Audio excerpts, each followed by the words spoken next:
Foi.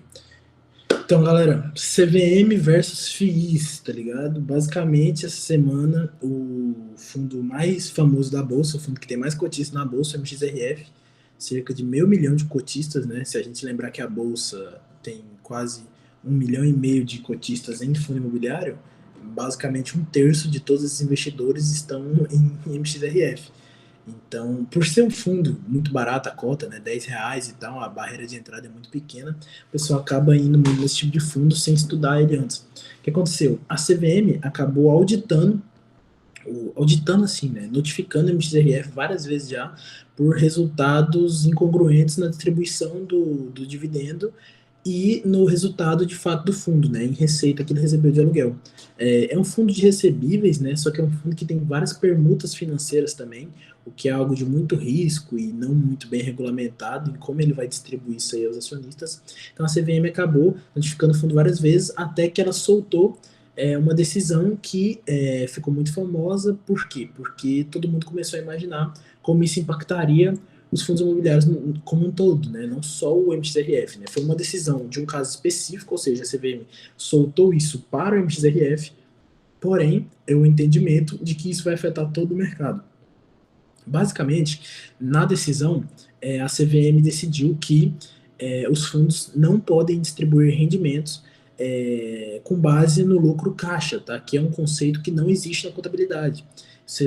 Os fundos só poderiam distribuir rendimentos, proventos, baseados no lucro contábil de fato, no lucro líquido que eles possuem. Então, se o fundo está em prejuízo contábil, ele não pode distribuir rendimentos, que é o que aconteceu com o MXRF. O MXRF fez uma distribuição de rendimento, porém, no demonstrativo de resultado, o fundo estava em prejuízo contábil. Então, a CVM tomou essa decisão, principalmente baseado nesse último acontecido com esse fundo específico, mas que agora vai acabar impactando todos os outros fundos. Basicamente, a partir de agora, todos os fundos que estiverem em prejuízo contábil e forem distribuir seus rendimentos, terão que fazer isso aí via amortização, não vai poder ser mais rendimento. É bem uma questão de nomenclatura mesmo, tá?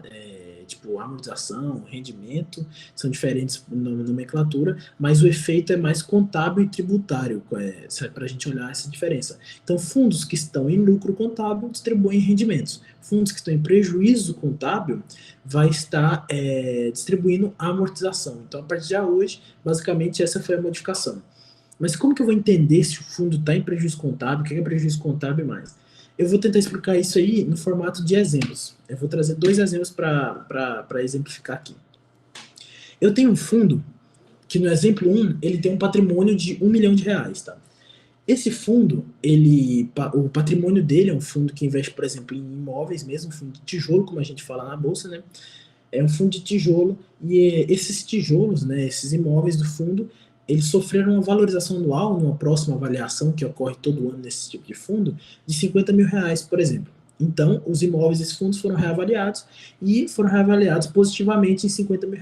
Então, agora, patrimonialmente, em vez de valer R$ 1 milhão, o patrimônio do fundo vale R$ 1,050 mil. Além disso, durante esse ano, o fundo conseguiu alugar esses imóveis por R$ 50 mil, tá? Ou seja, ele teve uma receita de aluguel de R$ 50 mil. Ele alugou esse imóvel que valia R$ 1 milhão, e agora vale R$ 1,050 mil, por R$ 50 mil anualmente. Então ele teve uma receita de 50 mil. Então, no ano, ele teve uma valorização de 50 mil dos seus imóveis, mais uma receita de caixa de R$ 50 mil, graças ao aluguel. Então, contabilmente, ele teve um lucro de R$ 100 mil nesse ano. Seus imóveis valorizaram 50 mil e ele teve uma receita de 50 mil vinda do aluguel desses imóveis, tá? Então, ele pode distribuir esses 50 mil, 100 mil, né, somando os dois, para os seus cotistas, tá? Isso vai ser distribuído de que forma? Em formato de provento, de rendimento. Por quê? Porque isso é um lucro contábil. O imóvel valorizou, então ele tem lucro no imóvel, mesmo não tendo vendido, contabilmente esse imóvel vale mais, então ele tem um lucro, e ele tem um lucro de caixa, que foi uma receita que entrou no fundo, e de 50 mil, que ele vai poder distribuir também. Então ele tem 100 mil de lucro contábil para ser distribuído em formato de rendimento. Agora a gente vai pro exemplo 2. No exemplo 2, esse mesmo fundo tem o patrimônio de 1 milhão, porém na avaliação anual que rolou, aconteceu uma desvalorização dos imóveis. A empresa responsável pela avaliação desses imóveis, avaliou eles em menos 100 mil reais, ou seja, agora em vez de valer 1 milhão de reais, eles valem 900 mil reais. Então o fundo teve um prejuízo de 100 mil reais em seus imóveis. O fundo não vendeu, tá? O fundo não liquidou esses imóveis, mas agora eles valem menos. Então o fundo tem um prejuízo de 100 mil reais porque esses imóveis foram reavaliados para baixo. O fundo continuou alugando eles pelos mesmos 50 mil reais, então ele continuou recebendo 50 mil reais de caixa, porém se a gente for olhar o lucro contábil que o fundo teve, o lucro teve um prejuízo contábil, né? Eu escrevi lucro contábil no slide, escrevi lucro contábil, mas você pode ver que é de menos 50 mil. Por quê? Porque isso aí vai caracterizar um prejuízo. Meus imóveis se desvalorizaram de 100 mil e eu recebi 50 mil. Basicamente eu tenho um prejuízo acumulado de 50 mil ainda, porque meus imóveis desvalorizaram de 100 mil. Então, se eu quiser distribuir o caixa gerado por esses imóveis, eu vou ter que fazer isso via amortização, que é o meio que uma empresa tem, ou um fundo tem, né, no caso, de distribuir aos seus cotistas o resultado que não é de lucro, é de um prejuízo acumulado, em que ele basicamente devolve capital.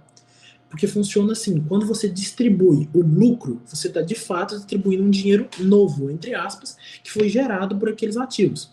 Agora, quando você tem prejuízo, quer dizer que você não gerou um dinheiro novo. O que você tem em caixa, basicamente, é menor do que o que desvalorizou dos seus imóveis. Então, você tem um prejuízo acumulado, mas você quer distribuir o caixa para os seus cotistas. Então, você tem que fazer isso via amortização. Você está basicamente devolvendo o capital integrado do fundo. Esse dinheiro fazia parte do fundo, por exemplo. Os imóveis caíram de 100 mil, você tem 50 de caixa. Então, você tem um prejuízo de 50 mil ali, e os outros 50 mil você vai devolver aos cotistas, meio que amortizando esse prejuízo que você teve, para esse prejuízo ser de 50 mil só. Então, é um prejuízo que não tem efeito no caixa, mas que contabilmente é prejuízo. Então, toda vez que o fundo estiver nessa situação e tentar distribuir, ele vai ter que fazer isso via amortização, tá?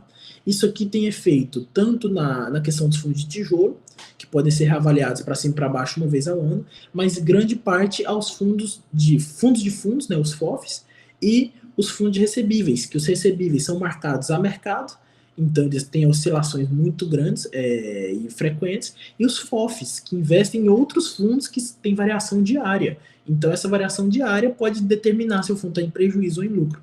Então por isso que, mesmo não tendo efeito caixa, isso aqui tem efeito sobre esses dois tipos de fundo principalmente. O que vai acontecer pro investidor, né? O que vai acontecer com o investidor que tem o seu dinheiro aplicado nesses fundos imobiliários? Bem, basicamente, a distribuição vai continuar para os cotistas desses fundos, né? A distribuição de 95% continua obrigatória, tá? Por lei. Então, assim, você não vai ficar sem receber dinheiro em fundos imobiliários. Tipo assim, os fundos vão parar de pagar. Ou os fundos, meu Deus, acabou o fundo imobiliário porque o fundo vai pagar mais? Não. Os fundos continuarão pagando os 95%, tá? Obrigatoriamente. Então, seu fluxo de recebimentos continua constante. Você vai continuar recebendo seu dinheiro do fundo imobiliário como você sempre recebeu. Isso aí, cara, o Fábio Holder, um influenciador grande que eu acompanho bastante, ele teve essa ideia do princípio da irrelevância dos proventos, tá? Qualquer tipo de provento que você tirar do fundo imobiliário, das ações, de estoques, REITs, tanto faz o veículo que você quiser, esse valor vai ser descontado da cota, tá? Esse valor é automaticamente descontado da cota, por quê? Porque a cota, ela é um símbolo do preço daquela companhia, daquele fundo. Se você tira caixa daquela companhia, daquele fundo, você está diminuindo o valor daquele fundo, logo a cota tem que cair. Então é irrelevante a maneira que ele te paga em amortização, em dividendo, em provento, em não sei o que lá, em bonificação, você vai ter uma dedução daquilo na cotação. Então é meio que irrelevante se você está recebendo o provento ou se está recebendo a amortização. A cota vai ser descontada do mesmo jeito, tá?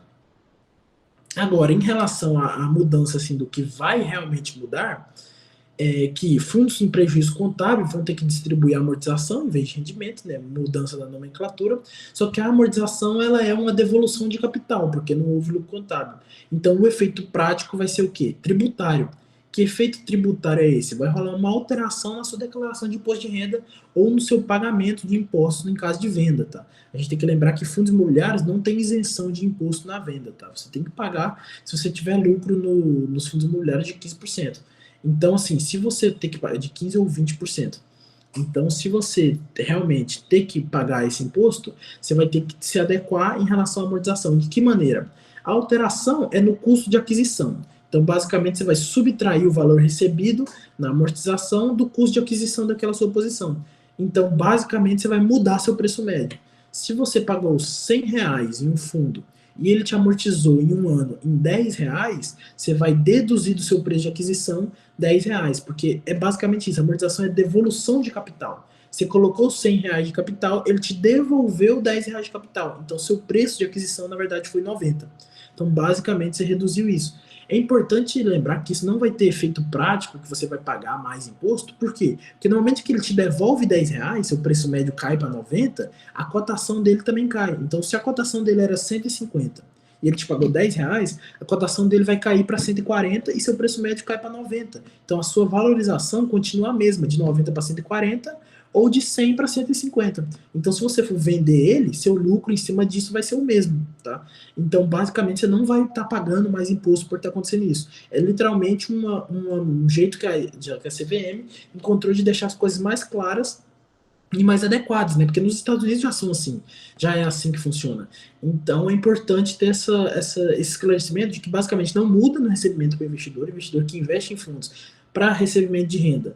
Não mudou nada para ele, tá? Ele continua recebendo todos os rendimentos, tudo em dia normalzinho, só vai ter essa questão da declaração de imposto de renda, que você vai ter que sempre deduzir seu preço médio, tá? Na hora de declarar lá, o seu custo de aquisição vai sempre cair baseado na amortização que você teve, tá?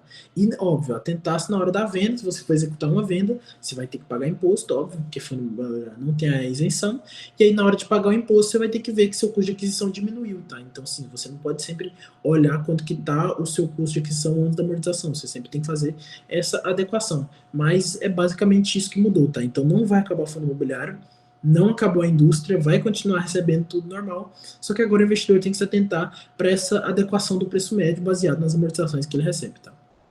Basicamente isso, só um recado rápido sobre CVM e FIIs, e que a gente tem que continuar investindo no longo prazo.